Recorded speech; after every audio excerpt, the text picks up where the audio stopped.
Tiba-tiba, dia hanya merasakan jantungnya berdebar kencang, perasaan cemas menyerangnya. Saat ini, sisa hidupnya mulai terdistorsi. Siapa yang secara misterius mempengaruhi umurku? Apakah ada yang ingin membunuhku? Pembunuh ini sedang menjalankan tugas pembersihan, tetapi tiba-tiba menyadari ada seseorang yang mendekatinya dari belakang. Saat dia baru saja mengarahkan senjatanya, dia melihat bayangan seseorang melintas, dan detik berikutnya rasa sakit yang hebat datang dari bahunya. Yokoso di ruang wibu. Gas, langsung kita nonton.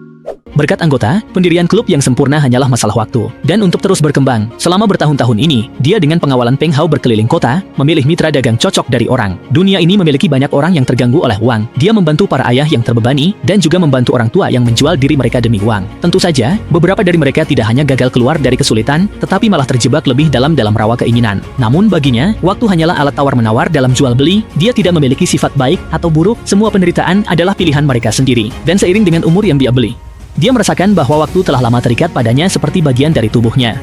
Dia bisa merasakan evolusi berikutnya terjadi dalam 1000 tahun. Dia menantikan perubahan yang akan datang, tersenyum, waktu tanpa aktivitas, membosankan. Bagaimana jika dia mengubah dunia ini? Melihat dunia berubah, membangun utopia impian, menjadi satu-satunya dewa. Pemikiran sombong ini tidak diketahui Peng Hao, dia hanya ingin berterima kasih kepada Luli. Dia awalnya hampir mati, jika bukan karena undangan Luli. Mungkin dia menjadi tanah, tetapi Luli tidak membiarkannya berpikir banyak, setiap orang punya nilai, dan nilai dia mengemudi baik. Sebuah undangan pernikahan memecah sunyi. Hadir di pernikahan adalah hal yang harus dia lakukan, lama tak nikmati kehidupan orang biasa. Luli hadir di pernikahan sesuai janji. Liu yang senang, di perusahaan, mereka akrab. Sebagai senior, Luli merawatnya. Melihat pasangan bahagia itu, Luli ikut senang untuk mereka. Ini mencoba hidup baru. Bersulang dengan Luli, terpengaruh suasana, dia minum lebih banyak. Manirlin melihat Luli mengundurkan diri dulu, melihat penampilannya sekarang yang rapi, berbeda, penasaran bertanya pekerjaan Luli sekarang. Luli tidak ingin membuat mereka terkejut, jadi dia hanya mengatakan bahwa dia punya bisnis kecil. Manirlin mengangguk puas, selama tidak lebih baik dari dirinya, tidak masalah. Tiba-tiba menjadi begitu berwibawa, dia pikir anak ini sudah menjadi bos perusahaan besar. Pesta berakhir dengan bersulang, orang-orang bubar, dan Manirlin duduk di tangga menunggu istrinya datang menjemput dengan BMW baru yang dibelinya, sambil memamerkan mobil barunya kepada Luli. Pada saat itu, sebuah telepon membuat wajahnya berubah total. Istri Manirlin tidak bisa mengemudi dan menabrak mobil. Manirlin bermasalah, banyak orang bisa membantu, mereka memutuskan melihat situasi. Saat tiba, Manirlin jatuh terduduk. Ada patung emas kecil di tanah, istrinya sedih menyalahkan diri karena tidak pandai mengemudi, tapi ingin pamer mobil baru. Sekarang ada masalah, bagaimana? Manirlin terdiam, tidak menyalahkan, hanya berkata, jual rumah saja. Saat itu, pria bercelana kodok memecah keheningan. Jangan bermuka masam, sebuah mobil, yang penting tak ada yang terluka. Istri Manirlin seolah ada harapan, dan segera meminta maaf kepada pemilik mobil. Maaf, ini salah saya. Pria itu tersenyum, tidak apa-apa, kamu tak sengaja, semua orang tak mudah, karena sikap baik, ganti rugi sesuai harga. Pasangan itu langsung tertegun, melihat mereka bingung. Pria itu hampir tertawa, menarik kerah baju Manir, hei, kalian tidak mungkin berpikir akan mengatakan tidak perlu kalian ganti rugi. Rekan kerja yang mendengar kata-kata penghinaan seperti itu juga sangat marah. Tetapi pria itu terus mengejek mereka sebagai orang miskin. Mobil saya ini bernilai 10 juta hanya untuk diganti. Berani tanya, siapa bisa bantu bayar dulu? Melihat semua terdiam, pria itu semakin sombong. Banyak orang tidak berguna, tetap orang miskin. Jika tidak mau bayar, berlutut dan sujud 1000 kali, maka aku lepaskan. Mendengar itu, Manir terkejut, sujud 1000 kali, meskipun kehilangan harga diri, itu adalah satu-satunya cara untuk menyelamatkan keluarga. Dia menjawab, pria itu menatap istrinya, mengajukan syarat, tanpa sujud, berikan istrimu semalam. Dia baru sadar dipermainkan. Namun, dia kalah. Sekali pukul terlempar. Pria itu berkata, kamu tahu aku siapa? Dua pilihan, bayar uang atau pajak, pilih. Lalu, dia melihat semua orang, hari ini, tak satu pun lolos. Kalau ini tidak diselesaikan, tidak ada yang boleh pergi. Suara berkata, 10 juta, aku akan membayarmu. Semua terkejut, mencari sumber suara, melihat Luli dengan wajah dingin berjalan keluar. Pria itu melihat ada yang berani, lalu bertanya ingin menyelesaikannya publik atau pribadi. Luli tertawa, sebentar lagi kamu akan tahu. Terdengar langkah berirama, Peng Hao berjalan cepat mendekat, dan ketika 2 meter dari pria itu, dia melompat dan menghantam wajah pria itu dengan tinju. Seluruh wajah pria itu berubah akibat pukulan dan dia berteriak, kamu tahu siapa aku? Peng Hao menatapnya, lalu menendang wajahnya. Tanpa menunggu pria itu berteriak, sebuah tendangan cambuk membuatnya terlempar. Peng Hao tidak mengucapkan sepatah kata pun sepanjang waktu, hanya memukul wajah pria itu, sampai pria itu tidak bisa berbicara, barulah dia berhenti. Saat itu, Luli berjalan mendekat, melemparkan kartu ban. Uang di sini cukup untuk mobil baru, sisanya untuk biaya pengobatan, dan jangan ganggu rekan kerjaku, kalau tidak, kamu tidak bisa makan 3 hidangan sekaligus. Setelah selesai, Luli ingin menenangkan semua orang, tetapi rekan-rekannya malah menatapnya dengan wajah ketakutan. Bahkan Liu yang tidak sadar mundur selangkah saat Luli menyapanya. Melihat pemandangan ini, Luli mengerti, tidak mengatakan apa-apa, dan pergi bersama Peng Hao. Kembali ke mobil, Luli merasa tergerak, bergerak. Apakah kamu melihat tatapan mereka tadi? Kita dulu adalah orang yang sama, orang biasa yang tidak dikenal. Kita bisa memiliki banyak topik pembicaraan, bahkan bisa berbicara tanpa batas. Tetapi sekarang ada jurang yang tidak bisa dilewati, penuh dengan kecemburuan dan ketakutan. Hari ini dia benar-benar senang. Sayangnya ini adalah yang terakhir kalinya. Tiba-tiba, dia hanya merasakan jantungnya berdebar kencang, perasaan cemas menyerangnya. Saat ini, sisa hidupnya mulai terdistorsi. Siapa yang secara misterius mempengaruhi umurku? Apakah ada yang ingin membunuhku? Pembunuh ini sedang menjalankan tugas pembersihan, tetapi tiba-tiba menyadari ada seseorang yang mendekatinya dari belakang. Saat dia baru saja mengarahkan senjatanya, dia melihat bayangan seseorang melintas, dan detik berikutnya rasa sakit yang hebat datang dari bahunya. Dia tidak percaya menatap pria di kejauhan. Dengan gila-gilaan menarik pelatuk, ingin membunuhnya, tetapi semuanya dengan mudah dihindari oleh pria itu, tepat saat dia mengganti magazin. Bayangan datang cepat, dia hanya merasakan kepalanya berat, pingsan. Menteri menonton pertarungan, langsung marah, ini bukan pertarungan tingkat sama. Kemudian, wajahnya serius, seperti yang ditebak para ahli, Luli ini memiliki kemampuan prediksi bahaya, dengan dukungan waktu menakutkan, mereka tanpa kesempatan. Untungnya, Luli bukan kejam, petugas khusus terluka, tidak meninggal.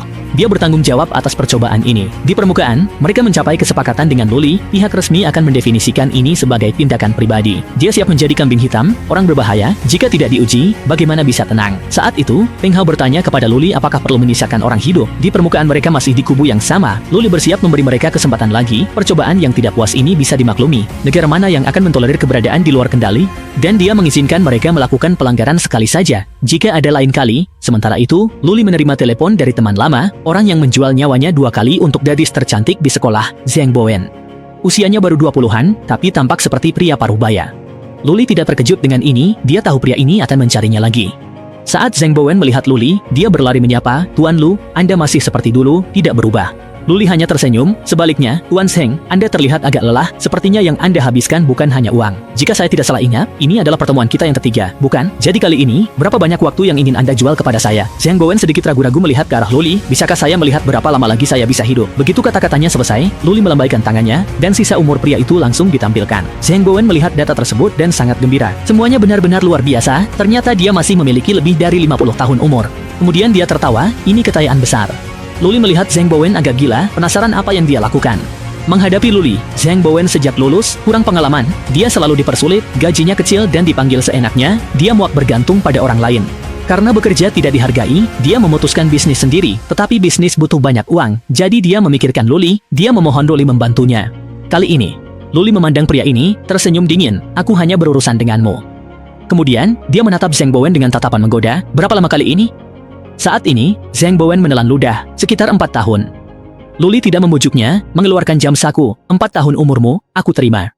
10 menit kemudian, hujan mulai turun di luar. Melihat punggung Zhang Bowen yang menjauh, Luli merasa lega. Akhirnya mengumpulkan 1000 tahun umur, dan merasakan akumulasi umur melebihi batas. Kemampuan juga mengalami beberapa perubahan baru. Rasanya seperti bagian dari tubuhnya, dia bisa dengan mudah mengendalikan waktu, tidak hanya kemampuan mempercepat dan memperlambat yang meningkat, bahkan kemampuan membeli dan menjual waktu juga sedang ditingkatkan. Mungkin dia bisa mencoba meminta orang lain untuk membantu membeli umur, tetapi semua ini hanyalah dugaannya, ini masih perlu diuji. Sebelum itu, Luli memiliki satu hal yang sangat penting untuk dilakukan. Seiring dengan perluasan laboratorium yang terus berlanjut, keinginannya akan talenta semakin kuat. Jadi, Chen Ke, konsultan, dikirim untuk Luli. Sebelum datang, Chen Ke sudah mencari tahu tentang perusahaan ini, menjadi terbesar di kota. Pemiliknya muda.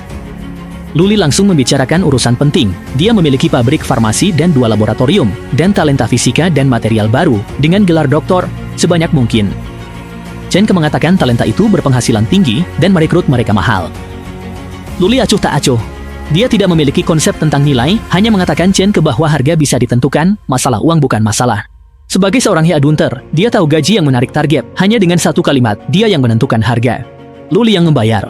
Mendengarnya, Chen Ke terkejut, dia sering bertemu orang kaya, tetapi yang sekaya ini baru pertama kali ditemui, namun Luli bertanya, berapa biaya untuk merekrutnya? Mendengar ini, Chen Ke sangat terkejut karena dalam industri mereka ada perjanjian kerahasiaan dan penalti pelanggaran kontrak sangat tinggi. Luli hanya tersenyum, besok langsung mulai bekerja. Dengan koneksi dan posisinya saat ini, penalti pelanggaran kontrak bisa dengan mudah diatasi. Selain itu, dia akan segera mendirikan departemen headhunter. Itulah alasan dia ingin merekrut Chen Ke. Melihat Luli yang begitu kuat, dia tentu bersedia mengikuti orang yang kuat untuk berkembang. Melihat sosok Chen Ke yang pergi, Luli juga berencana untuk mengeksplorasi kemampuan baru dari waktu.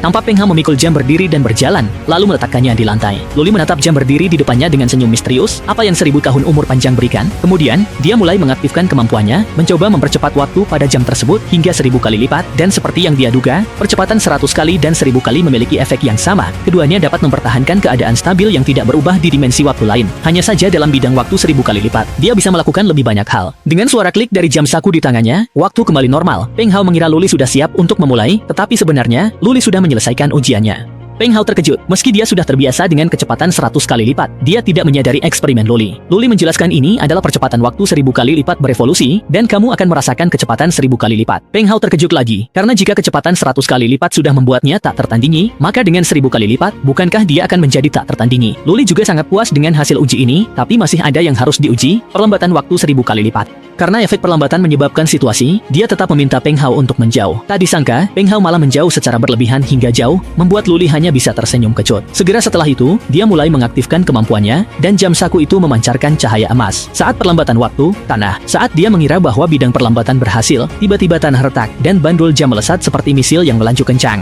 Wos, bandul itu menghantam dinding. Adegan ini membuat Peng Hao ketakutan, nyawanya hampir saja melayang di sini. Luli melihat bandul yang tertancap dengan heran, mengira bandul dan jam lantai akan berhenti bersamaan, ternyata tidak. Namun, ia tetap ada sebagai individu yang mandiri. Pada saat ini, dia teringat bahwa kecepatan rotasi bumi adalah 460 meter per detik, tetapi bagi objek yang berada dalam keadaan perlambatan 1000 kali lipat, kecepatan itu hampir 4600 meter per detik. Meskipun sudah berhenti saat mendarat, penurun sebagai benda yang melayang di udara tidak terpengaruh, dia seperti peluru yang ditembakkan. Jadi dia menyimpulkan bahwa ketika objek terhubung ke bidang perlambatan di tanah, itu tidak akan mengubah keadaan geraknya. Namun, jika objek melayang di udara, dengan dukungan perlambatan ekstrim, pasti akan menyebabkan kerusakan besar. Luli menunjukkan ekspresi serius. Ini adalah pertarungan antara waktu dan ruang, menggunakannya nanti. Pria itu sisa 30 hari hidup, tetapi dia dihargai oleh pedagang keabadian dan direkrut, melatihnya SBG senjata tajam. Namun hari ini, Luli malah membuatnya bertarung melawan gurunya sendiri, dan gurunya dalam keadaan dipercepat 100 kali lipat, ini membuatnya segera lemah, mencari alasan untuk menghindari pertarungan. Melihat dia beroceh, Luli marah dan memakinya. Melihat situasi ini, Peng Hao terpaksa maju berani, dengan serangan, harimau hitam menyodok jantung, lalu diikuti dengan gerakan, naga sakti mengibaskan ekor.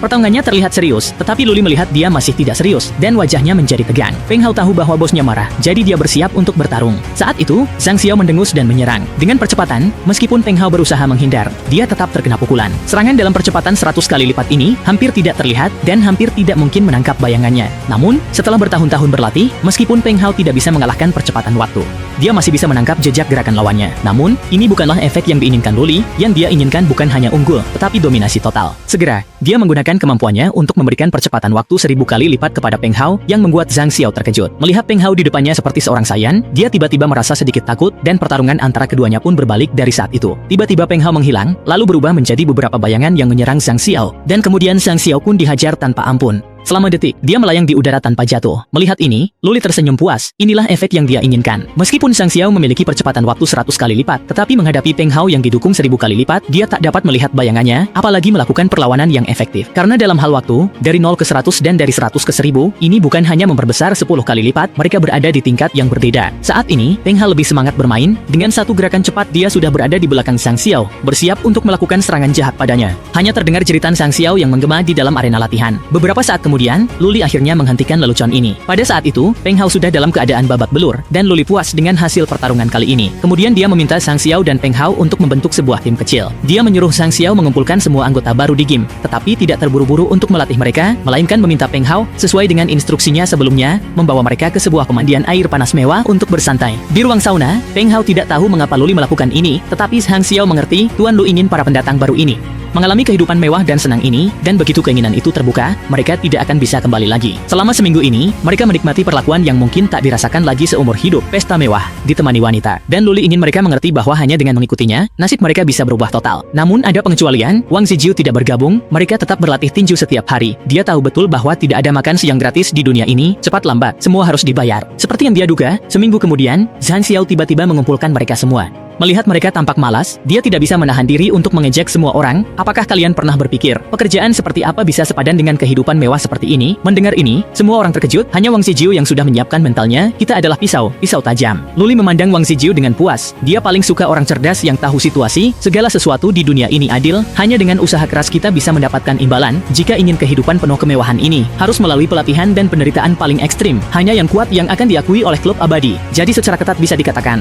saya bukan bos kalian, Selesaikan pelatihan untuk jadi anggota resmi, kalian diurutkan berdasar potensi, dari tertinggi ke terendah. Semakin belakang semakin sedikit sumber daya, yang 3 kali terakhir dieliminasi dan diganti pendatang baru, kalian rekan dan musuh. Sistem ini kejam, tapi ada kesempatan capai puncak piramida. Ada 2 kontrak, tanda tangani, pelatihan dimulai.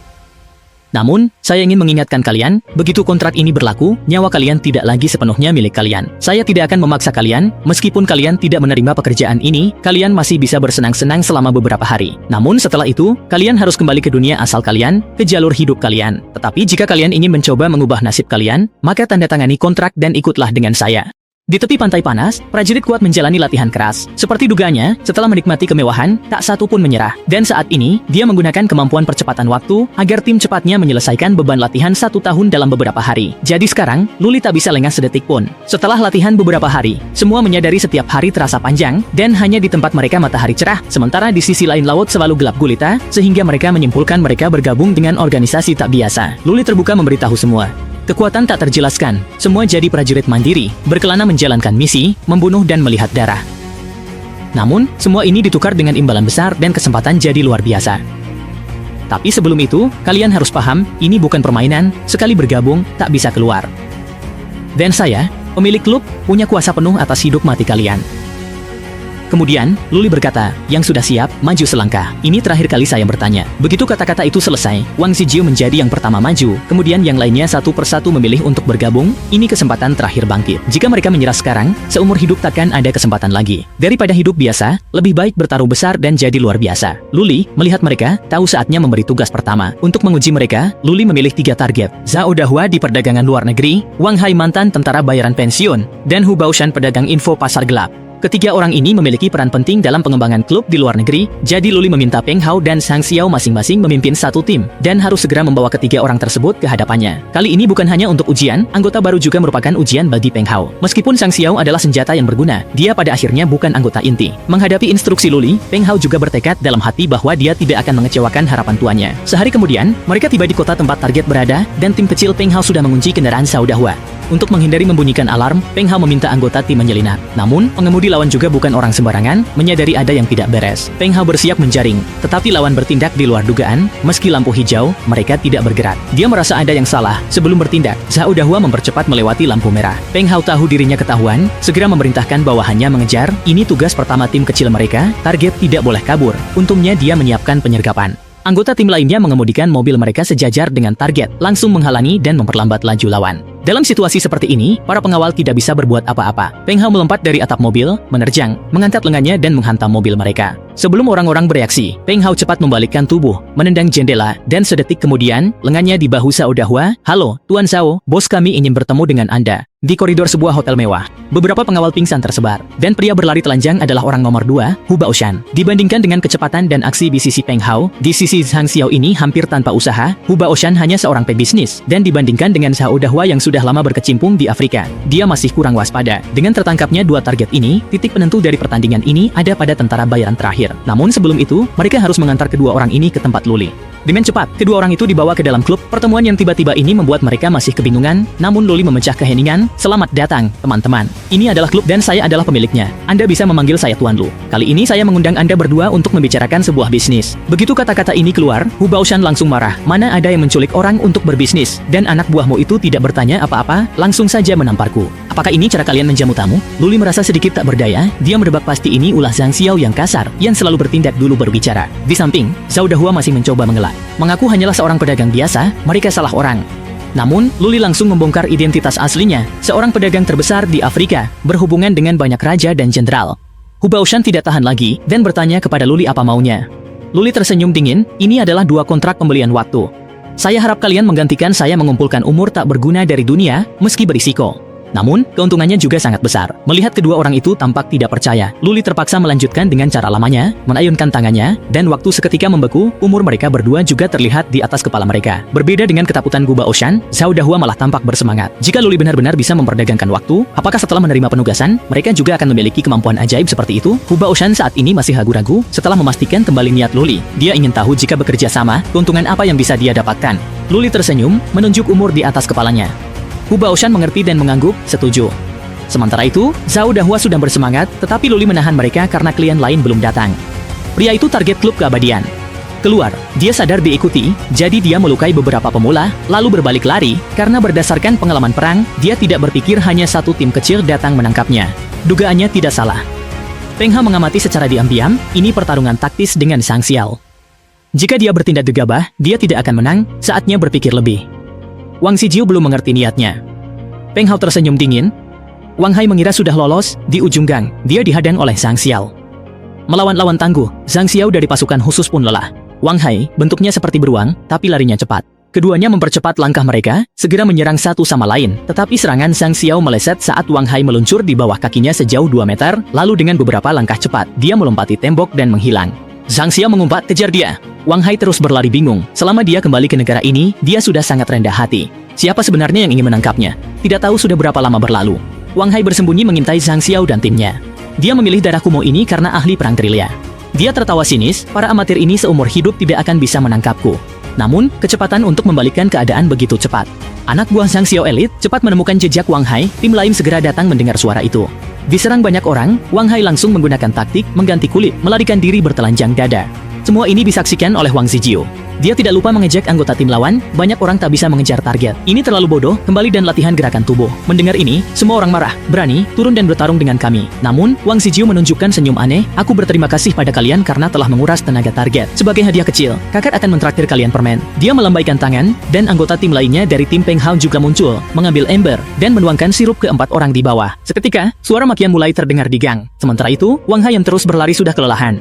Jika ada satu lagi gelombang pengepungan, 8 botol suplemen ginjal mungkin tidak cukup. Setelah melalui banyak rintangan, dia sampai di jalan rahasianya, langsung bulu tubuhnya berdiri saking marah. Siapa yang menutup jalan ini? Belum sempat dia selesai memaki, Zhang Xiaohong menyerbu ke arahnya. Di mata Wang Hai, Zhang Xiao tampak bak beruang ganas, tetapi tidak cukup. Saat itu, Peng Hao pun melompat turun dari atap, dan aura orang ini begitu kuat seperti binatang buas haus darah. Hanya melihat kaki sudah terasa tak terkendali. Pertarungan ini tidak hanya menentukan siapa yang lebih unggul, tetapi juga soal hidup dan mati. Beberapa ronde berlalu, pertarungan sengit pun berakhir sekejap. Akhirnya, Zhang Xiao yang tenaganya terkuras hanya bisa enggan dijatuhkan oleh Peng Hao ke tanah. Pelatih, kali ini aku yang menang. Segera, Wang Hai dibawa ke hadapan Luli, meskipun tertangkap, dia tetap angkuh. Melihat, Luli tak buru-buru memperkenalkan diri, lebih tertarik siapa pemenang dari misi kali ini. Peng Hao hanya tersenyum kecil, tentu saja yang tahu cara menggunakan otak yang menang. Mendengar, Wang Hai langsung gelisah. Ternyata dirinya hanyalah produk kompetisi, pemuda ini memberikan apa sehingga mereka bersaing gigih. Sebelum dia bisa memahaminya, Luli sudah memanggil Peng Hao ke depan, siap memberi hadiah yang layak untuknya. Dengan seberkas cahaya emas yang tiba-tiba muncul di atas kepala Peng Hao, sebuah energi mengerikan cepat meresap ke dalam tubuhnya. Terlihat bahwa umur Peng Hao yang awalnya 20 tahun, bertambah 5 tahun, pemandangan fantastis ini langsung membuat Wang Hai terjatuh ke tanah. Menyadari kesalahan, segera duduk kembali. Luli juga mulai menjelaskan alasan dia mengundang Wang Hai. Dia berharap Wang Hai bisa menjadi perwakilan dari klub keabadian, membantu membeli umur tak berguna. Namun, setelah mendengarnya, Wang Hai berpura-pura, aku tidak akan seperti mereka yang diperlakukan seperti anjing olehmu. Peng Hao langsung marah, melempar belati ke Wang Hai. Dengan jarak dekat, Wang Hai tidak bisa menghindar. Saat berpikir tak ada harapan, dia tak mendengar belati bergerak, dan saat membuka mata, dia terkejut berkeringat dingin. Belati seperti terhenti di depannya. Luli mengulurkan tangan dan mengambil belati, dia sudah mengatakan dan menasihati Wang Hai untuk menerima tawaran bergabung dengan klub lebih aman. Setelah melihat kemampuan Luli, barulah Wang Hai menjadi lebih hormat, bergabung memberi kesempatan baru. Dia dengan tegas mengucapkan, saya setuju. Luli tersenyum puas, orang bijak tahu kapan menyesuaikan diri. Selama beberapa hari, Luli mengawasi pelatihan fisik Hu Baoshan dan Zhao Dahua, berharap mereka bisa melindungi diri ketika berbisnis di luar negeri. Saat dia memikirkan negara mana yang akan menjadi target akuisisi berikutnya, Tan Yanyu tiba-tiba datang bersama Tuan Tang. Ternyata, ada kemajuan baru dalam proyek rekayasa kehidupan. Seekor tikus putih kecil telah disuntik dengan virus senilai 1 miliar, dan hasilnya, besoknya bulunya rontok. Namun, ini membuktikan pepatah bahwa dia menjadi botak dan juga lebih kuat. Tikus putih yang bermutasi ini meningkat dalam kekuatan dan kecepatan, bahkan rantai gennya berubah, dengan kecerdasan yang setara dengan anak berusia 6 tahun. Ternyata, dia adalah bagian dari proyek rekayasa kehidupan klub keabadian. Di dalam ruang Luli ciptakan, evolusi terjadi. Namun, selama pengamatan selanjutnya, ditemukan bahwa tikus putih ini cenderung agresif. Tuan Tang temui Luli, minta 10 miliar lagi untuk bangun laboratorium biologi tingkat P3 untuk eksperimen tubuh manusia. Luli selalu penuhi permintaan Tuan Tang, tapi kali ini dia ragu, belum pernah eksperimen manusia, sulit lewati batas moral. Mendengar hal ini, Luli tersenyum, ini bukan masalah. Untuk pemilihan subjek eksperimen, dia sudah mempertimbangkannya sejak lama, pergi ke Pasifik dan mencari orang jahat yang hidupnya baik. Kemudian, Luli meminta Robert untuk membuat daftar kandidat yang cocok dan memberikan tugas penangkapan ini kepada tim Falcon yang dipimpin oleh Zhang Xiao. Mendengar ini, Zhang Xiao bersemangat menjamin bahwa dia pasti akan menyelesaikan tugas tersebut. Peng Hao marah hingga urat di wajahnya menonjol, akan membalas ejekan dari orang yang pernah dia kalahkan ini. Luli malah memberinya tugas rahasia, memintanya untuk membentuk tim yang lebih tersembunyi dengan mengikuti metode pelatihan Zhang Xiao. Peng Hao menyetujuinya, tapi Luli melihat dia belum mengerti sepenuhnya.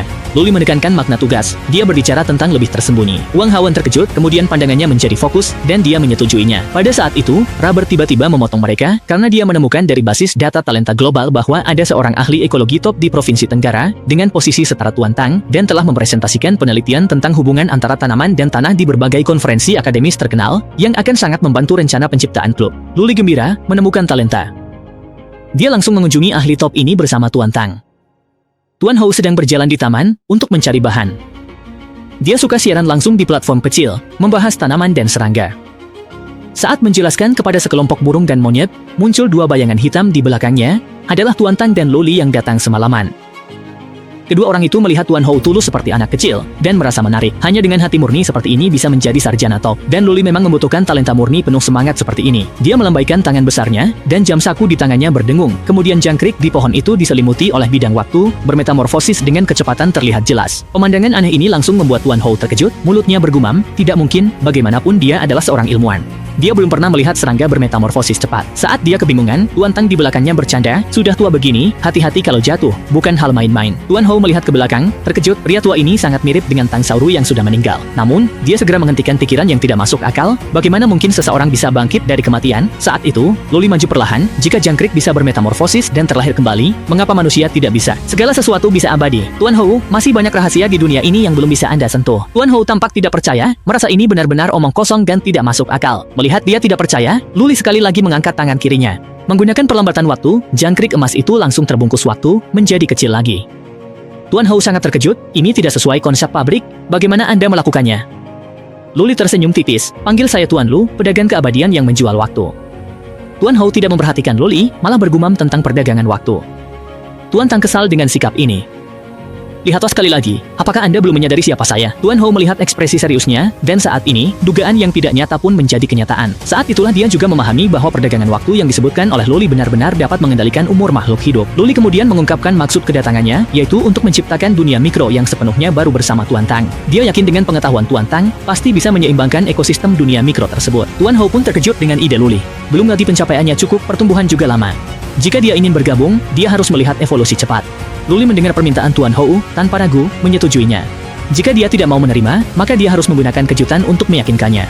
Segera, ketiganya kembali ke markas, Du Weiwen mendekat. Tuan, semuanya sudah diatur, Anda bisa membawa tamu untuk berkeliling. Tuan Hou berseru, Du Weiwen, bukankah ini Direktur Pusat Strategi Luar Negeri Nasional? Kenapa bekerja di sini? Luli tersenyum melihatnya, kami selalu merekrut talenta dari seluruh dunia. Mendengar itu, Tuan Hou diam-diam menghela napas. Pertama Tang Saorui yang bangkit dari kematian, lalu Du Weiwen dari pusat strategi. Apa sebenarnya yang ingin dilakukan oleh organisasi yang bisa merekrut kedua orang ini? Dalam sekejap, Du Weiwen membawa Hou Ulang ke ruang pelatihan mereka, yang sebenarnya sangat besar. Dari kejauhan terlihat lebih besar dari Stadion Nasional. Saat masuk ke dalam, dia hampir berteriak, di sini ternyata ada begitu banyak tanaman langka, dan lingkungan pertumbuhannya juga sangat mendukung evolusi mereka. Saat itu, Tang Saorui juga mulai memperkenalkan struktur laboratorium. Mereka sudah berusaha untuk mencoba lingkungan paling cocok untuk pertumbuhan makhluk hidup. Namun, bagian terpenting ini harus diselesaikan oleh Tuan Lu sendiri. Terlihat Luli sekali lagi mengeluarkan jam saku. Kali ini menggunakan percepatan waktu 1000 kali lipat, tanaman di depan mata tumbuh dengan kecepatan yang dapat dilihat dengan lambat dari kuncup bunga hingga mekar sepenuhnya, tetapi belum berakhir. Setelah bunga mekar, evolusi terus berlanjut hingga menjadi pohon besar yang menjulang tinggi baru berhenti. Tuan Hou membelai tanaman di sampingnya. Pertumbuhan yang sangat cepat ini jika diperluas ke suatu wilayah, bahkan satu benua atau satu dunia, sulit dibayangkan seperti apa pemandangannya. Tuan Hou seketika merasa masa mudanya kembali. Perasaan nyaman membuat seluruh dirinya mengalami pencerahan. Berlari di bawah matahari terbenam adalah masa mudanya yang telah berlalu. Semua orang melihat Tuan Hou yang tampak terpesona, juga berkeringat dingin. Saat ini, Tuan Hou bertanya serius, sebelumnya kamu bilang untuk membangun dunia mikro ini butuh orang seperti apa? Luli yang tidak mengerti menjawab bahwa itu adalah ahli ekologi. Tuan Hou menoleh ke arah Luli, jadi orang yang kamu cari adalah aku? Bagaimana membuat seorang presiden negara dengan sukarela ikut pulang bersamamu? Orang tua ini hanya menggunakan satu video untuk menyelesaikannya. Ternyata, setelah Tuan Rom menjadi juru bicara klub keabadian, seluruh keluarga Rom menganggap hal ini sebagai tugas terbesar keluarga. Namun, bagaimana menyelesaikan tugas ini dengan sempurna, serta mengundang anggota yang memiliki nilai tinggi, menjadi satu-satunya hal yang dipikirkan oleh Tuan Rong. Saat menyaring anggota berkualitas, Raja Siam muncul dalam pandangannya. Keluarga Rong sejak generasi sebelumnya sudah memiliki hubungan dekat dengan keluarga kerajaan Siam, dan dia serta Raja MA sebenarnya pernah menjadi teman satu sekolah. Menurut pemahamannya tentang MA Kisi, orang ini sangat terobsesi dengan kekuasaan. Kaisar selalu ingin umur yang lebih panjang untuk lebih berkuasa. Jadi, mengundang raja untuk bergabung dengan klub tidak terlalu sulit. Tetapi tantangannya adalah bagaimana mereka bisa membuat MA Kisi percaya pada keabadian. Setelah pesawat pribadi mereka tiba di Siam, MA Kisi dengan sukarela datang menyambut kedatangan Tuan Rong, karena setiap kunjungan membawa proyek menguntungkan bagi kerajaan. Jadi, antusiasme terhadap Tuan Rong bisa dimengerti. Begitu duduk, MA Kisi langsung menanyakan kondisi kesehatan seniornya, karena sebelumnya dia mendengar seniornya tidak dalam kondisi yang baik. Tuan Rong tersenyum sambil memandang MA Kisi. Menurutmu bagaimana kondisiku sekarang? Apakah terlihat jauh lebih muda? Mendengar ini, MA Kisi menyadari bahwa kedatangan Tuan Rong pasti memiliki tujuan lain. Seperti yang dia duga, Tuan Rong tidak bertele-tele dan langsung meminta keponakannya untuk membawa sebuah komputer. Di dalamnya diputar rekaman saat dirinya dalam kondisi kritis, dan ketika melihat cara-cara luar biasa Luli, dia sangat terkejut. Bahkan seorang penguasa yang berpengalaman dan berwawasan luas pun tertegun. Membeli umur? Apakah orang ini benar-benar berbicara tentang membeli umur? Namun, dia tidak bisa tidak mempercayainya, karena contoh hidup Tuan Rong ada di depannya. Dia tidak bisa menahan diri untuk tidak menatap Tuan Rong. Apakah ini tujuanmu datang ke sini? Siapa sebenarnya Tuan Lu ini? Tuan Rong tidak menyembunyikan apapun dan segera menceritakan secara singkat kejadian yang terjadi selama periode ini. MA Kisi mendengarkan dengan ternganga. Menukar uang dengan umur, bagi mereka, ini adalah transaksi yang sangat menguntungkan, terutama bagi seseorang di posisinya. Sebanyak apapun uang sudah tidak terlalu dipedulikan, tetapi lebih banyak umur berarti kelanjutan kekuasaan. Dengan kekuasaan, menghasilkan uang bukanlah hal yang sulit. Memikirkan hal ini, MA Kisi segera meminta dokter pribadinya untuk melakukan pemeriksaan menyeluruh pada Tuan Rong. Jika apa yang dikatakan itu benar, dia bersedia segera mengikuti Tuan Rong untuk secara pribadi menemui Tuan Lu yang misterius ini. Sementara itu, Luli masih melihat catatan Hou Gaoming. Setelah bergabung dengan klub, ilmuwan top ini dengan cepat mengambil alih pekerjaan sistem lingkungan ekologi di dunia Wei dan membuat rencana genesis maju selangkah lebih jauh. Luli percaya kelak dia akan memiliki banyak dunia miniatur. Dia bisa menggunakan dunia sebagai papan catur, dan semua makhluk hidup adalah bidatnya. Saat itu, Du Weiwen muncul, memotong pikirannya. Ternyata, keluarga Rong melaporkan kunjungan Raja Siam. Pandangan Luli menjadi fokus, sepertinya memilih keluarga Rong sebagai perwakilan klub adalah keputusan yang tepat. Dia memilih mereka sebab melihat fondasi 100 tahun keluarga Rong. Du Weiwen mengajukan gagasan barunya, jika MA Kisi bersedia bergabung dengan mereka, maka basis luar negeri klub dapat sepenuhnya didirikan di negara mereka, karena Siam terletak di kepulauan tropis, dikelilingi oleh banyak pulau pribadi yang dapat dikembangkan. Melakukan eksperimen rahasia di sana sangat cocok. Pada saat yang sama, dia juga memiliki ide yang berani, yaitu membangun basis bawah tanah besar di bawah kota-kota di Siam. Seperti kata pepatah, bersembunyi di tengah keramaian, jutaan populasi di permukaan akan menjadi pelindung terbaik untuk basis luar negeri. Luli juga terkejut dengan usulan Du Weiwen. Dia tidak menyangka bahwa penasihat yang dia undang memiliki ide yang begitu jenius. Jika ini bisa diwujudkan, maka tidak ada yang bisa menghentikan perkembangan klub keabadian, dan papan caturnya akan semakin besar. MA Kisi langsung terkejut, dia tak sangka Luli ingin bertemu di sini. Jika bukan karena undangan dari Tuan Rong, dia sungguh ingin berbalik. Namun, Tuan Rong tidak berani mengabaikan. Dia kenalkan Raja Siam kepada Luli, sementara MA Kisi perhatikan pria di depannya, tak dapat melihat ada yang istimewa. Luli diam, sibuk makan sate. MA Ki tak tahan. Pada saat itu, Luli menjentikan jarinya, dan pola jam muncul di udara. Seiring menyebarnya riak, semua di sekitar terhenti. MA Kisi terkejut, melihat, dia dengar dari Tuan Rong bahwa Luli bisa memperdagangkan waktu. Ini gila. Dia melihat Luli, bertanya tujuan mengundangnya. Luli mendorong kacamata, pepatah Tiongkok, untuk menyembunyikan sesuatu, letakkan di tempat yang mudah diabaikan. Di tempat itu, seperti di bawah sebuah kota, sebenarnya Maki langsung terkejut dengan ide Luli. Dia sama sekali tidak menyangka bahwa Luli ingin membangun taman di bawah ibu kota negara. Ide yang konyol seperti ini, bagaimana mungkin dia bisa setuju? Luli melihat ekspresi dingin Maki dan tahu apa yang dia pikirkan. Meskipun kamu adalah penguasa negara, yang memiliki kekayaan tak terbatas, tetapi yang bisa aku berikan padamu bukan hanya kekayaan, melainkan kemampuan untuk melanjutkan semua ini, termasuk kekuasaan yang paling kamu dambakan. Jadi tawaranku sangat sederhana, menukar hak pembangunan di bawah kotamu dengan 50 tahun umur. Jika kerjasama kita berjalan lancar di masa depan, aku bahkan bisa memberimu keabadian. Maki sekali lagi terkejut hingga tak bisa berkata-kata. Keabadian adalah tawaran yang sangat menggoda. Namun sebagai raja, dia juga tahu bagaimana bernegosiasi, jadi dia berpura-pura menolak lagi. Luli tentu mengerti, dan segera mengeluarkan kartu truf keduanya. Saat itu, Lu Weiwen muncul sesuai rencana dengan membawa kontrak. Ini adalah bagian dari rencana awal yang kami buat. Jika basis luar negeriku ditempatkan di kotamu, maka banyak laboratorium dan pabrik farmasi serta perdagangan luar negeri yang akan aku bangun akan berkembang, dan perusahaan-perusahaan ini akan setara dengan banyak peluang kerja, serta laut. Pesanan tak terhitung jumlahnya dianggap tambahan klub kami. Pendapat yang mulia. Selera terbesar Maki dipenuhi Luli.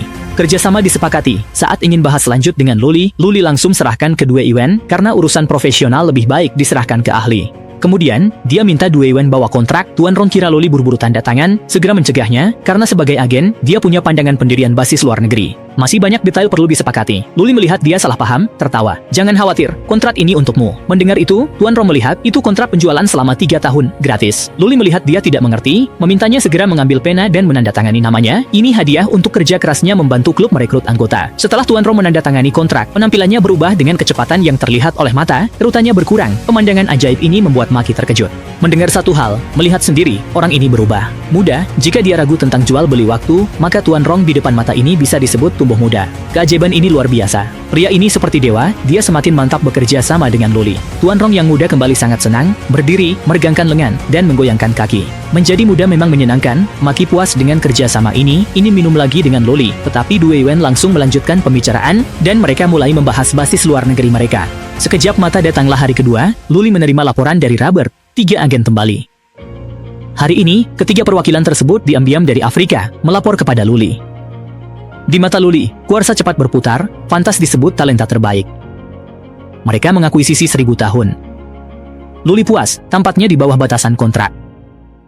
Mereka tidak bisa sembarangan menggunakan waktu ini, namun hal ini sesuai dengan keinginannya, karena mengendalikan waktu cukup dilakukan olehnya sendiri. Saat ini, dia kembali memandang Zhao Dahua dan yang lainnya, dalam waktu singkat berhasil mendapatkan banyak umur. Orang-orang yang berkecimpung di Afrika sulit dihadapi. Dia juga tidak bertanya bagaimana mereka melakukannya, selama waktu dapat diakuisisi sudah cukup. Kemudian, dia mengulurkan tangan kanannya yang bersinar terang, memenuhi seluruh ruangan. Terlihat kedua tangan Luli menarik kuat, Zhao Dahua dan 2 lainnya merasa seakan jiwa mereka akan terlepas. Saat ini, di depan dada Luli terbentuk bola cahaya waktu, umurnya bertambah cepat, cahaya emas itu menghilang. Umurnya berhenti di 5.729 tahun. Dengan energi kehidupan yang melimpah, Luli tidak bisa menahan senyum. Inikah rasanya memiliki umur 5.000 tahun? Perlu diketahui, sejarah Tiongkok hanya sekitar 5.000 tahun. Jadi, meskipun sekarang dia tidak melakukan apa-apa, dia bisa dengan santai menyaksikan naik turunnya dan punahnya satu persatu peradaban. Seiring bertambahnya umur, kemampuannya mulai berevolusi lagi. Saat ini, dia tidak bisa menahan diri untuk mengeluarkan jam saku, mencoba lagi mengikuti pergerakan jarum jam. Hanya terlihat kilatan cahaya emas ketika dia membuka mata lagi. Dia di ujung alam semesta. Apakah ini inti dari waktu? Perasaan berjalan di kekosongan ini luar biasa. Lalu, dia menatap lurus ke depan, itu adalah jam matahari. Dia membelai permukaan jam matahari di depannya, tiba-tiba Luli sepertinya mengerti sesuatu. Apakah ini aturan waktu? Mungkin dia bisa masuk dan melihat-lihat, tetapi yang ingin dia tuju bukanlah masa depan, melainkan masa lalu. Saat ini, Zhao Dahua dan 2 orang lainnya melihat Luli setelah mengambil umur. Tidak berbicara, mereka mengira jumlahnya terlalu sedikit dan merasa cemas. Baru saja ingin maju untuk bertanya, Luli akhirnya membuka matanya. Kalian telah menyelesaikan pekerjaan, saya puas dan hadiah akan dikirimkan. Setelah keluar, ada hal yang tidak boleh dibicarakan, jika tidak, jangan salahkan saya. Ketiga orang itu langsung ketakutan dan berjanji, mereka tidak berani memberontak. Melihat mereka pergi, Luli masih merasakan perasaan tadi, bahkan sebagai pengendali waktu, menghadapi jam matahari dalam ilusi, dia masih terkejut. Jadi dia tidak bisa menahan diri mengaktifkan kemampuannya dan seperti dugaannya, cahaya hijau adalah wujud dari jumlah waktu. Pemandangan ini membuatnya tidak bisa menahan diri untuk mengagumi. Selama ribuan tahun, mengintip segalanya sangat menakjubkan. Seolah-olah melangkah ke sana, dia bisa melintasi masa lalu dan masa kini. Namun, cahaya bintang ini menggoda Luli. Di bawah pantulan waktu, Luli perlahan-lahan kehilangan fokus. Tiba-tiba dia terjerat oleh daya tarik yang kuat, merasakan perubahan pada tubuhnya yang membuatnya tiba-tiba terbangun. Untungnya dia hanya menyentuh sedikit energi, jika tidak, akibatnya tidak terbayangkan. Namun, umurnya seketika berkurang 100 tahun. Saat ini dia berkeringat dingin, diam-diam berkata betapa berbahayanya itu, karena dia bisa merasakan bahwa jika benar-benar terseret seperti tadi, hasil akhirnya hanya satu, yaitu menghilang selamanya di sungai waktu. Kembali ke dalam ruang belajarnya, Luli menghela napas panjang. Saat ini, dia diam-diam memperingatkan dirinya sendiri. Meskipun sekarang dia harus selalu menjaga rasa hormat terhadap aturan waktu, karena waktu bagi semua orang adalah dingin namun kejam. Dia tidak akan berbelas kasihan. Namun, dari eksplorasi ini, dia mendapat pemahaman, jika suatu hari dia bisa kembali ke masa lalu, bukankah itu menarik? Mungkin dia bisa bertemu tokoh besar dalam sejarah. Saat Shen Youchu bersiap duduk, tangan besar terulur hampir menyentuhnya, namun detik berikutnya, telapak tangan pria itu berbalik, dan jeritan kesakitan langsung menggema. Ini karya hukuman Luli yang luar biasa. Dengan sikap melakukan kebaikan tanpa meninggalkan nama, Luli. Saat Peng Hao pergi, tatapan Peng Hao bertemu dengan Shen Youchu. Melihat wajah yang familiar di depannya, Shen Youchu tidak bisa menahan diri untuk bertanya-tanya mengapa kurir ini di sini. Apakah ini kebetulan? Ketika Luli bertemu dengan Maki, dia memperhatikan gadis ini. Saat dia bekerja sebagai pelayan di kios barbecue, menghadapi pelanggan yang mempersulit rekan kerjanya, dia membantu, dan rekan kerjanya maju menghadapi mereka. Siapa sangka 2 pria besar itu tidak adil dan ingin menyerangnya, dia tidak takut, malah bersiap bertarung melawan mereka. Untuk itu, Luli memberinya percepatan 50x, memukul mereka 2 kali. Kedua orang itu melihat dia, mereka mengira itu karena dia baru berlatih sanda. Terhadap gadis yang ceria yang tahu batas, Luli berniat mengundangnya ke klub untuk urusan kecil. Robert segera menemukan info tentang Shen Youchu. Di rumahnya ada nenek tua dan 2 adik perempuan kecil. Untuk menjamin hidup keluarganya, dia bekerja di perusahaan siang dan paruh waktu malam untuk menambah penghasilan. Melihat informasi biasa saja namun menunjukkan pesona kepribadian, Luli puas. Dia memerintahkan Peng Hao memberi hadiah pertemuan. Peng Hao jadi kurir dan mengirimkan sepasang kacamata kepada Shen Liuchu. Setelah mengganti kacamata baru, dia ditemukan oleh atasannya yang memperhatikan wajah menawan, menyebabkan adegan awal saat dia dibawa ke klub untuk menemani klien. Baru saja meninggalkan klub, Luli menerima telepon yang membuatnya cemas. Dia kembali ke klub karena Robert menemukan bahwa 2 anggota Falcon yang sebelumnya dikirim untuk melacak sukarelawan hilang kontak. Dia memeriksa peralatan komunikasi teliti. Tidak menemukan keanehan, tidak ada gangguan sinyal di area operasi. Dia curigawan menyadari dan membalas sebelumnya. Luli memerintahkan Robert memanggil rekaman video 2 anggota hilang, lalu memanggil sudut pandang anggota dan memperkenalkannya ke Luli. Lokasi terakhir mereka di Kabupaten Lulin, negara kedua, pukul 8 pagi, 17 Juni. Target Dr. Tu Erlang terlibat penyelundupan organ, mereka perlu memanfaatkan waktu membuatnya pingsan dan membawanya keluar rumah sakit. Saat melewati tikungan, anggota tim menerobos dan menjatuhkan petugas keamanan. Video hilang. Melihatnya, Robert menyimpulkan ada organisasi kuat di belakang Tu Erlang ini karena tim Falcon melapor tiap 30 menit. Namun, operasi terputus, suara darurat diblokir, rencana tersebar, efisiensi tinggi, tidak seperti keamanan biasa. Luli berkata dingin, semua di bawah perlindungan, saya tidak akan meninggalkan satu pun, lihat berapa banyak yang berani menyentuh orang-orang saya. Tim tentara bayaran 10 juta dolar, diatasi 2 orang sekejap, yang datang, Zhang Xiao dan Peng Hao. Setelah Luli tahu ada 2 anggota hilang kontak, dia langsung adakan rapat darurat. Penyelidikan ini temukan hal luar biasa. Secara terbuka, Erlang Tu kepala bedah, diam-diam dia juru bicara konglomerat farmasi Tu. Konglomerat ini lakukan banyak kejahatan selama seabad, seperti perdagangan manusia, penjualan organ, dan lain-lain, dengan tindakan brutal dan merajalela. Mereka menyimpulkan otoritas tinggi memberi perintah di balik semua ini. Ini mengkhawatirkan anggota nomor 2 dan 3 yang hilang kontak. Mendengar ini, Du Wen berpendangan berbeda. Saat ini, jangkauan klub keabadian merambah dunia, dan organisasi rahasia di seluruh dunia akan menyadari kita. Namun, keunggulan kita, Tuan Lu tetap dalam bayang-bayang, dan mereka minim tahu kita. Selain itu, nomor 2 dan 3 menjalani pelatihan percepatan waktu lama. Kondisi fisik mereka jauh berbeda dari orang biasa. Organisasi yang khusus melakukan eksperimen seperti ini pasti tidak akan membunuh dengan mudah. Sebelum mereka memahami rahasia tubuh target, nomor 2 dan 3 mestinya aman. Jadi, saya merasa dalam perbedaan waktu ini adalah waktu terbaik menyelamatkan mereka. Robert menyelesaikan rute helikopter.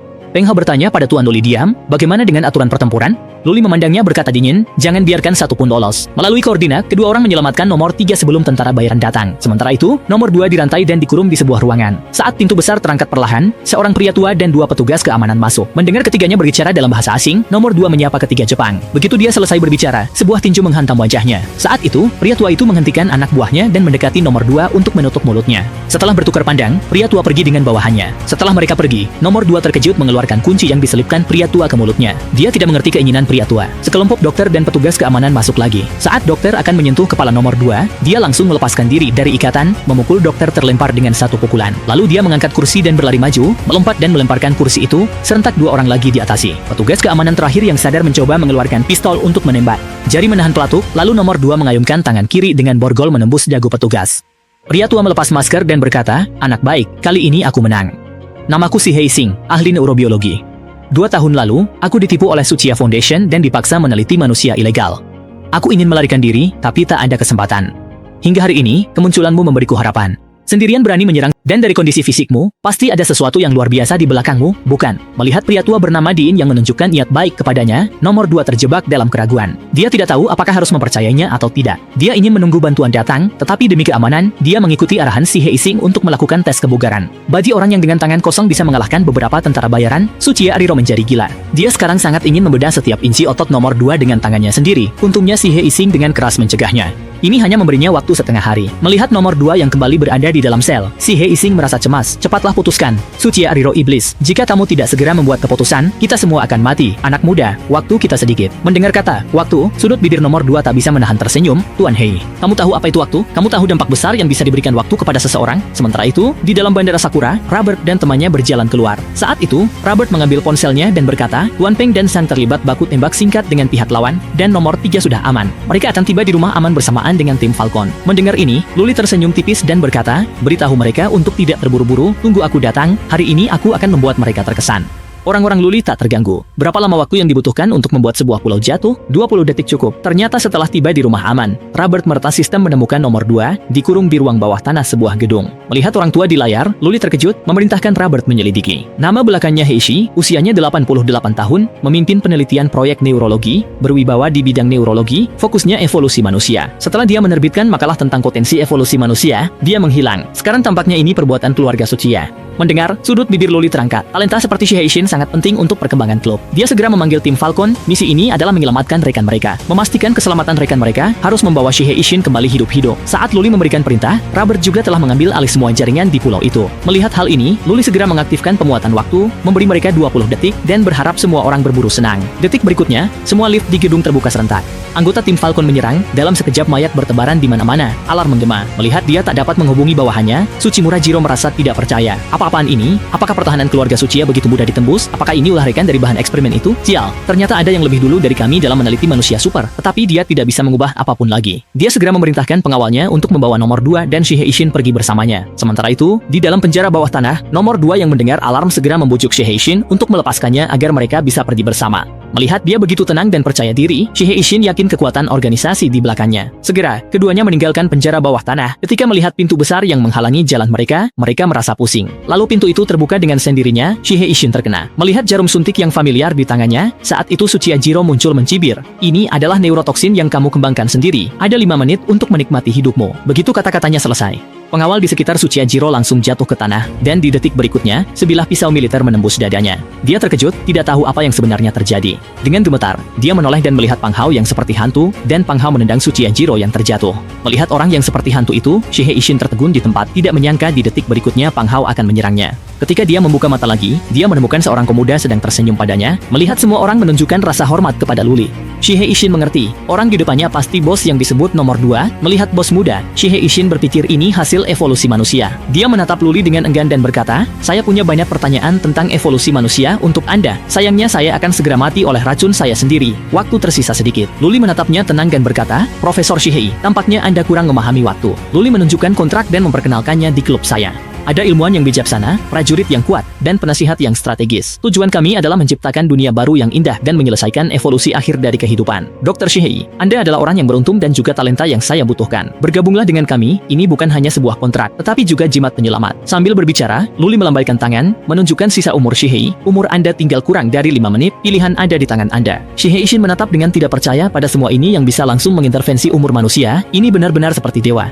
Dia menghela napas melanjutkan, saya tak bisa tawar-menawar. Saya memilih untuk bergabung. Energi mengalir ke tubuhnya, mati rasa racun hilang, tubuh saya pulih. Ini adalah keajaiban. Hei Ising menari gembira, Zhang Xiao melapor ke Luli. Anak-anak sudah siap. Begitu Tuan memberi perintah, mereka akan segera berangkat untuk membersihkan medan perang. Luli tersenyum dan berkata, tak perlu repot, biarkan petunjuk mayat di sana. Itu cara menakut-nakuti. Kemudian, dia memerintahkan Robert untuk menghapus semua data penelitian di server pihak lawan.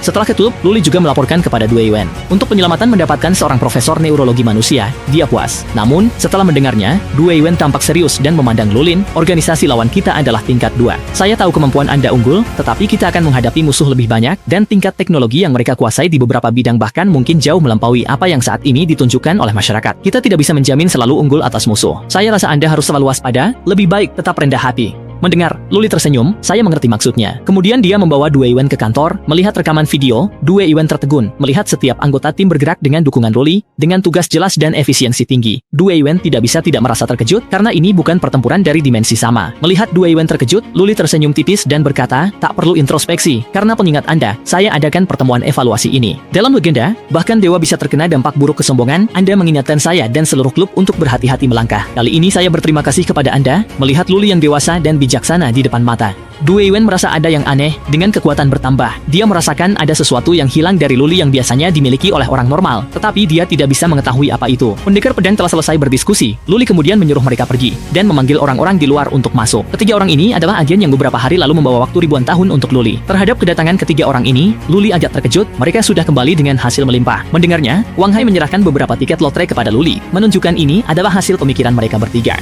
Seperti lotre biasa, pembeli mendapatkan uang tunai. Hadiah bervariasi, dan jumlah uang yang dimenangkan berbeda, tetapi lotre harus dibeli dengan beberapa bulan umur. Untuk menarik orang, mereka sengaja menetapkan tingkat kemenangan lotre menjadi 100%. Dibandingkan dengan metode akuisisi sebelumnya, ini lebih hemat waktu dan tenaga, dan mengurangi biaya. Mendengar metode ini, Luli kagum, tidak heran mereka veteran berpengalaman di Afrika, bekerja dengan logika dan profesional. Kemudian dia melihat ketiga orang itu dan berkata, biarkan aku lihat keuntungan bisnis baru kalian. Setelah itu, dengan satu gerakan tangan, saldo waktu yang diperoleh ketiga orang itu muncul. Mereka telah mengakuisisi lebih dari 6.000 tahun waktu. Melihat ini Luli merasa bersemangat, karena dia bisa merasakan perubahan selama ribuan tahun. Dia mengangkat tangannya, lalu cahaya emas muncul. Energi hijau mengalir ke dalam tubuh Luli, umurnya meningkat cepat, cahaya emas menghilang, umurnya berhenti pada 10.003 tahun 12 bulan. Kemudian dia melihat ketiga orang itu, hadiah akan segera dikirimkan kepada kalian, kalian bisa kembali dan beristirahat dulu. Wang Hai hendak memuji, tetapi Luli menatapnya tajam seraya berkata dingin, apakah kalian masih punya pendapat lain ketika aku menyuruh kalian pergi? Usai pergi, Wang Hai mengingat kembali momen menakutkan itu, lalu berbicara pada dua rekannya. Ia merasa tiap kali Luli menyerap waktu, sangat menakutkan.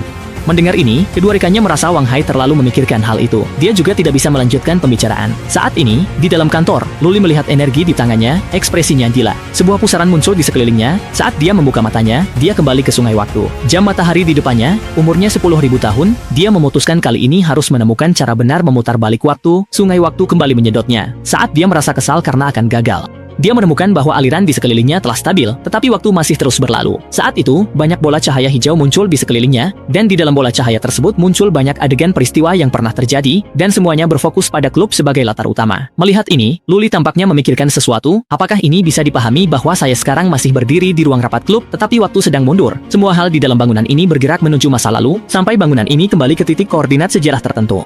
Dia melihat era Republik Tiongkok. Tempat ini adalah rumah sakit. Seorang wanita di rumah sakit memohon dokter menyelamatkan suaminya. Mendengar nama Xiu Yong, Luli teringat pengusaha nasional Zhang Saihao mendirikan banyak universitas baru. Tuan Xiu Yong, dari anak miskin menjadi pengusaha swasta mengikuti zaman, memimpin perusahaan keluarga menguasai 20% perdagangan tekstil dunia. Kemampuan uangnya menimbulkan kecemburuan pesaing dan menarik banyak orang. Dia berusaha menyelamatkan negara yang miskin dengan caranya sendiri, tetapi karena menyinggung seseorang, dia akhirnya dibunuh dengan benci. Memikirkan hal ini, Luli segera mengaktifkan kemampuannya, dan seketika, dia melintasi ruang dan waktu dan tiba di dalam adegan nyata. Saat ini, Luli berada di samping tempat tidur Zhang Sai, mengangkat tangan, umur Zhang Sai terlihat. Luli menatapnya, Wan Zhang Sai punya 1 jam lagi, apakah ada penyesalan? Melihat kemampuan luar biasa Luli, Zhang Sai mengira dia adalah malaikat maut yang datang untuk menjemputnya. Kemudian dia menghela napas, jika harus mengatakan penyesalan, Tiongkok saat ini. Negara ini tidak seperti negara atau rumah. Luli tersenyum, Tuan, tenanglah. Kebusukan masa lalu akan lenyap sepenuhnya, digantikan oleh negara adidaya yang mendominasi satu wilayah, berdiri bangga di dunia, gedung pengajaran mendidik siswa berbakat, akan tetap berdiri kokoh 100 tahun kemudian. Memberi Anda keabadian untuk menyaksikan perubahan tanah air ini, kata-kata ini mengguncang hati Zhang Sai.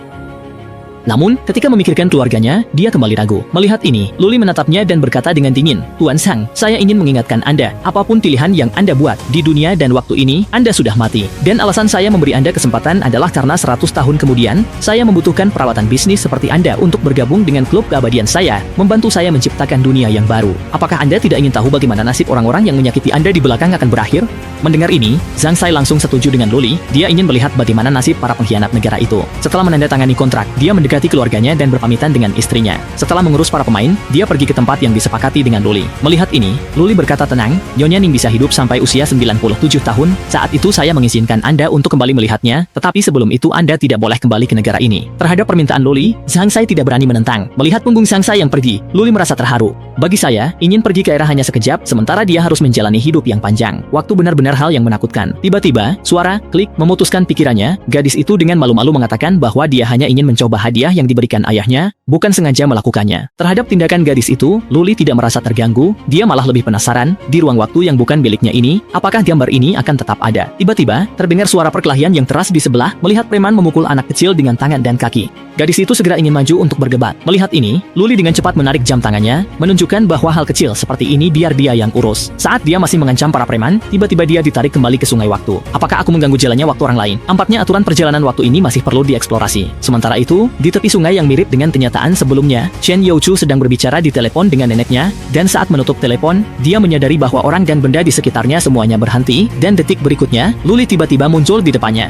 Dia langsung mengenali Luli. Melihat situasi di sekitarnya, dia tidak panik, malah bertanya apakah di tempat barbeque dan klub malam sebelumnya Luli yang membantunya. Ternyata, dia sudah menyadari bahwa ada kekuatan tak dikenal yang membantunya di balik kejadian sebelumnya, dan setiap kali kebetulan Luli ada di sana, secara alami, Luli menjadi orang yang paling dicurigai. Mendengar ini, Luli sangat puas. Jika sebelumnya dia mengagumi Shen Youchu karena kepribadiannya, sekarang pemikiran cermat yang ditunjukkannya semakin menguatkan keinginan Luli untuk merekrutnya ke dalam klub. Kemudian Luli tersenyum dan memandang Shen Youchu. Setelah memberi pelajaran kepada orang-orang itu, sekarang tidak ada yang berani mengganggumu. Mendengar ini, Shen Youchu kecewa, mengatakan dia sekarang sudah kehilangan pekerjaan karena kejadian terakhir, namun tetap sangat berterima kasih kepada Luli atas bantuannya. Melihat Shen Youchu murung, Luli tahu dia belum menemukan pekerjaan. Kemudian, Luli mengeluarkan kartu nama klub dan memberikannya. Namaku Luli, aku mendirikan sebuah klub keabadian. Jika kamu ingin mengubah nasibmu, datanglah mencariku. Tokoh dari buku sejarah kini hadir di dunia nyata, karya pedagang keabadian. Luli menggunakan lebih dari 1000 tahun umur sebagai harga. Melintasi waktu ke periode Republik Tiongkok 100 tahun lalu, merekrut pedagang nasional Zhang Sai dalam timnya. Perjalanan waktu singkat membuat Luli menyadari bahwa jika dia ingin melakukan perjalanan waktu ke era lebih jauh, perjalanan ini mempersiapkan persiapan lebih. Rombongan Song Jia menuju klub keabadian. Di dalam mobil, Song Yaoru bingung mengapa ayahnya langsung ke sana. Dia merasa sebaiknya melapor dulu ke Luli. Song Shixiong menjelaskan kepadanya. Saat ini, kedekatan Song Jia dengan Tuan Lu jelas kalah dengan keluarga Rong. Jika tidak ingin ditinggalkan, tunjukkan kemampuan agar disukai Tuan Lu. Orang tua yang dibawa dari keluarga Tionghoa yang sangat terkenal di negara X. Dikatakan bahwa kekayaannya bisa menyaingi negara, Tuan Lu tertarik, saya mengantarkan orang ini langsung. Segera, rombongan mobil tiba di klub dan orang tua yang turun dari mobil adalah Zhang Sai. Zhang Sai melihat pemandangan familiar dengan gembira. Dia menatap Song Shixiong dan tersenyum tipis, berkata, teman muda dari keluarga Song, sudah 100 tahun saya tidak ke sini, bisakah Anda membantu memperkenalkan saya kepada pemilik tempat ini? Mendengar sudah 100 tahun, Song Shixiong tertegun. Bingung, dia menyetujui. Setelah berdiskusi dengan petugas, Song Shixiong dan lainnya segera masuk ke klub. Ketika itu, Luli melihat beberapa orang di bawah dan tersenyum, berkata, Tuan Sang, semoga Anda baik-baik saja. 100 tahun berlalu sekejap. Mendengar kata-kata Luli, Song Shixiong terhenti. Melihat kemunculan Luli, Zhang Sai segera maju dan menggenggam tangannya kagum. Melihat Zhang Sai yang gembira, Luli bertanya, apakah Anda puas dengan perubahan di Tiongkok baru selama 100 tahun? Mendengar hal itu, Zhang Sai berkata bahwa Tuan memang tidak mempermainkan saya, jadi saya datang. Janji kepada Anda 100 tahun lalu. Kemudian Luli mengajaknya berbicara. Zhang Sai menjelaskan bahwa dulu dia membawa sedikit harta ke negara X untuk berdagang, dan bidang yang dia geluti meliputi perhotelan, real estate, keuangan, dan sekarang dia berpengaruh di ekonomi negara X. Mendengar hal itu, Luli diam-diam kagum, dia kembali mengumpulkan kekayaan yang luar biasa, memang benar naga tetaplah naga dimanapun berada. Luli memuji, kerja bagus, ini membuktikan saya tidak salah. Tuan Sang, Anda pebisnis jenius. Wajah Sang Sai muram, dia menyatakan tidak sepenuhnya setuju dengan Luli. Saat Nyonya Sang meninggal, dia kembali ke tanah air dan melihat negara dalam krisis. Dia memutuskan membawa anak-anaknya ke negara F, dan sebagian besar uang mereka disumbangkan anonim ke tanah air. Dia menyampaikan permintaan maaf mendalam kepada Luli. Luli tidak terkejut, dia memahami pebisnis patriotik seperti Zhang Sai selalu memiliki sesuatu yang tidak bisa dilepaskan. Luli tidak mempermasalahkan Zhang Sai mengubah jalur sejarah aslinya. Sebaliknya, para pejabat tinggi akan memperhatikan hal ini. Kemudian Luli menatapnya dan berkata, karena kamu bisa berdiri di sini dengan selamat, itu berarti waktu tidak mempermasalahkan pilihanmu, jadi aku tidak akan keras padamu, tetapi hal seperti ini tidak boleh terjadi lagi. Kamu harus tahu, di era ini, hanya dengan sepenuhnya setia, waktu tidak akan meninggalkanmu. Setelah berdiskusi, keduanya pergi ke ruang tamu. Melihat Tuan Song, Luli berkata, kali ini aku harus berterima kasih karena kamu membawa orang-orang. Zhang Sai berada di peringkat 118 di klub, dan sudah hampir 100 tahun tidak kembali. Bagaimana kalau kali ini kamu yang menyambutnya untukku? Mendengar ini, Song Shixiong sangat gembira. Akhirnya dia mendapatkan kepercayaan dari Luli. Melihat keduanya tampak seperti teman lama, Luli tersenyum tipis, membiarkan para elit saling berkenalan dan bekerja sama, sambil tetap puas pada satu sama lain. Sebagai pemilik klub, dia bisa terus mendapatkan keuntungan. Sementara itu, Tuan Rong melihat isi obrolan grup klub, sejak nomor 118 dipanggil kembali, semakin banyak monster tua dengan nomor lebih kecil mulai berbicara. Pemandangan ini membuat Tuan Rong merenung, tidak bisa langsung menemukan jawabannya. Dia memberikan ponselnya ke junior, keluarga Rong berspekulasi. Tak heran Tuan Lu memberikan tugas kurang penting kepada kami, tugas besar sebenarnya diberikan ke orang tua ini. Melihat nomor 118 setidaknya berusia 160 tahun, tak tahu orang dengan nomor kecil dari era mana. Dua gadis masuk, Rong Wenwei berkata sahabatnya ingin bantuan Tuan Rong langsung mengenali gadis itu dari keluarga Kong. Melihat ini, dia mengatakan, gadis itu memberikan foto tahun 1860-an dari buku buyutnya ke Tuan Rong. Dia dengar dari Wen bahwa pria di foto itu dikenal, jadi dia minta Tuan Rong melihatnya. Tuan Rong terkejut melihat foto itu, meski menduga Luli hidup ratusan tahun, kini yakin lebih dari 100 tahun. Melihat Tuan Rong terkejut, gadis itu gugup, mungkinkah benar pernah melihat orang ini? Bibi saya seumur hidup tidak menikah. Tuan Rong merasa sedih, kecantikan memudar, keindahan sekejap, Tuan Lu abadi. Saat itu, Rong Zijian maju dan berkata, identitas orang itu ditemukan, berita dari keluarga Song.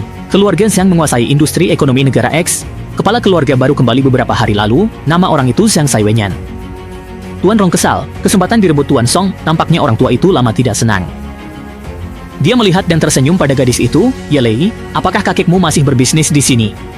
Orang tua itu memiliki aset besar dan menguasai ekonomi. Dia selalu membantu saat negara kesulitan. Namun, dia malah diselidiki pihak berwenang. Pihak berwenang memantau klub keabadian. Saat Luli bertemu Zhang Sai, pihak berwenang menyelidiki keluarga Tionghoa berpengaruh terkait Zhang Sai. Selama perang, mereka banyak membantu negara. Keluarga patriotik berhubungan dengan klub keabadian dan kembali tanpa melapor. Yang datang kali ini bukan anggota biasa dari keluarga Zhang, melainkan kepala keluarga Zhang. Kepala keluarga Zhang tidak pernah muncul di depan umum. Fan Yongxiang merasa orang di foto tampak familiar. Dia melihat bawahannya dan tersenyum. "Tuan Lu, kita adalah penguasa besar yang bermain dengan waktu, jadi bolehkah saya berani menebak bahwa kepala keluarga Zhang ini mungkin adalah Zhang Sai?" Bawahan Fan Yongxiang sulit mempercaya dugaan itu.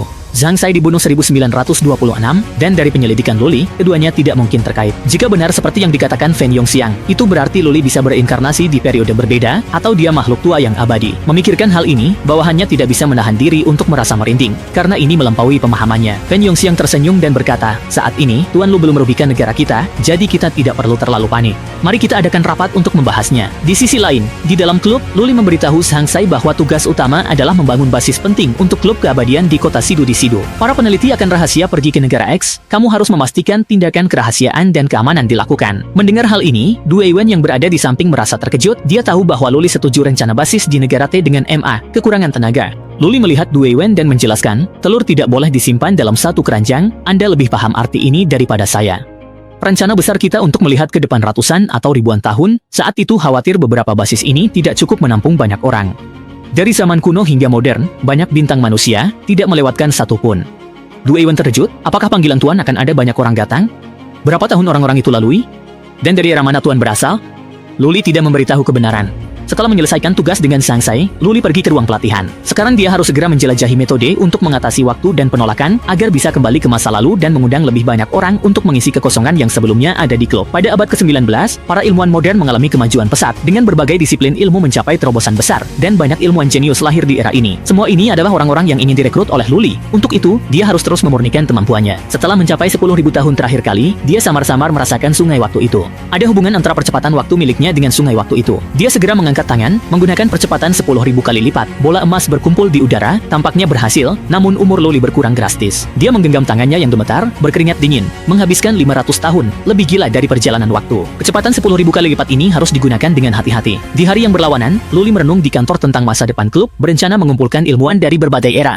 Dia harus menyimpan banyak waktu sebagai syarat untuk melakukan perjalanan waktu. Untuk itu, dia harus lebih berusaha dalam hal waktu. Saat itu, Du Weiwen datang untuk memberitahu Luli agar menghadiri rapat. Dengan tatapan penuh harap dari semua orang, dia masuk ke ruang rapat, melihat semua yang hadir. Luli tersenyum tipis dan berkata, "Hari ini kita berkumpul di sini untuk membahas dan merumuskan tujuan besar yang telah kita tetapkan sebelumnya, serta mendorong sepenuhnya rencana penciptaan kita. Hari ini bisa dianggap sebagai pertemuan resmi pertama dari Komite Penciptaan Dunia setelah pertimbangan yang matang.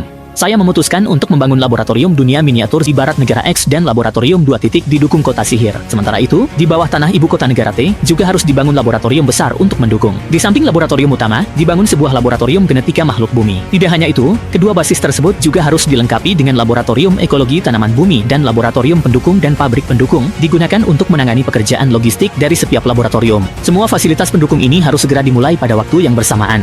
Apakah ada yang ingin menambahkan atau mengoreksi? Setelah mendengar ini, rapat terdiam. Kemudian beberapa ilmuwan langsung memulai perdebatan sengit. Semuanya berteriak ingin menambahkan persyaratan untuk laboratorium. Melihat ini, Luli merasa pusing. Tampaknya di masa depan dia harus mencari seseorang yang khusus menangani urusan sepele ini. Sementara itu, di luar klub, Chen Youchu, berdasarkan kartu nama yang diberikan Luli, menemukan gadis magang. Pada hari pertama kerja, dia hampir putus asa karena dia harus mencatat usulan dari 3 ilmuwan top, merangkum dan menyelesaikannya, dan inilah rutinitas kerja sehari-hari sebagai sekretaris pedagang abadi. Saat ini, di ruang rapat, setelah diskusi panjang, akhirnya tercapai kesepakatan untuk membangun proyek. Houla bertanggung jawab. Du Weiwen mengingatkan Luli sebelum mensimulasikan penciptaan dunia miniatur, setiap langkah kunci harus dipecah dan di laboratorium berbeda. Meskipun klub ini memiliki talenta dengan keahlian masing-masing, kita masih kekurangan ilmuwan profesional. Mendengar ini, Luli tersenyum tipis dan berkata, "Percayalah, organisasi kita akan berkembang selangkah demi selangkah, tidak hanya dengan ilmuwan sekarang dan masa lalu." Mendengar ini, Du Weiwen tertegun. Setelah itu, Luli membahas masalah keamanan dan mengakhiri rapat. Kemudian, dia membawa Peng Hao keluar untuk menanyakan hal sebelumnya. Bagaimana perkembangan tim Bilat itu? Peng Hao tersenyum dan mengatakan bahwa orang-orang tersebut belum merasakan percepatan waktu, mereka masih berbeda cukup besar dengan tim Sang Xiao. Ketika Luli mengatakan sesuatu, seorang gadis memotong pembicaraan mereka. Ternyata Shen Youchu datang dengan pengawalan keamanan. Awalnya dia terdeteksi oleh keamanan saat baru tiba di pintu masuk klub. Setelah ditanya, baru diketahui bahwa dia datang untuk wawancara, kemudian keamanan membawanya ke hadapan Luli. Melihat Shen Youchu, Luli sangat senang, dia langsung mengajak Shen Youchu ke villa untuk mengenal lingkungan. Namun, begitu mereka masuk ke villa, mereka bertemu dengan 3 orang yang sedang berdiskusi di pintu. Ketika ketiga orang itu melihat Luli muncul, mengatakan ada banyak permintaan. Luli memperkenalkan Shen Youchu, menyebut Shen Youchu sekretaris magang, dan bisa mencarinya jika ada masalah. Luli agak canggung, melihat Shen Youchu menghadapi tokoh penting ini menantang, anggap ini ujian kelulusanmu. Shen Youchu cepat merangkum masalah mereka, dan Luli puas melihat ringkasan itu. Dia menoleh, menanyakan tentang percepatan pembelahan sel, dan meminta hasil simulasi segera disampaikan. Mendengar hal itu, Tuan Tang terkejut karena ini adalah pertama Luli mengajukan pertanyaan yang begitu profesional. Dia bisa merasakan sesuatu berubah pada Luli. Setelah mengajukan pertanyaan, Luli membawa Shen Youchu keluar dari ruangan, menyatakan dia sangat mengakui kemampuan kerja yang ditunjukkan, dan tulus mengundangnya untuk menjadi sekretarisnya. Tuan Tang keluar dan mengatakan Luli untuk pertanyaan diajukan, mereka telah mendapatkan beberapa kesimpulan. Dalam kondisi tidak mempengaruhi tanda-tanda vital, mempercepat evolusi organisme 10 kali lebih cepat adalah kecepatan tercepat, tetapi mengurangi umur panjang makhluk di dunia miniatur. Mereka berpikir bisa diimbangi dengan menambah jumlah. Luli sangat gembira, dunia menantikan hal ini. Peng Hao masuk dengan seorang gadis. Melihat Peng Hao muncul, Shen Youchu segera menyapa dan berterima kasih. Peng Hao terkejut melihat Shen Youchu. Luli menjelaskan Shen Youchu akan bergabung dengan klub keabadian sebagai sekretaris saya. Peng Hao tidak terkejut, tapi gadis bersamanya senang, bahkan pengurus rumah tangga butuh sekretaris, seperti saya. Gimana menurut kalian? Jangan lupa like dan subscribe. Mata neh!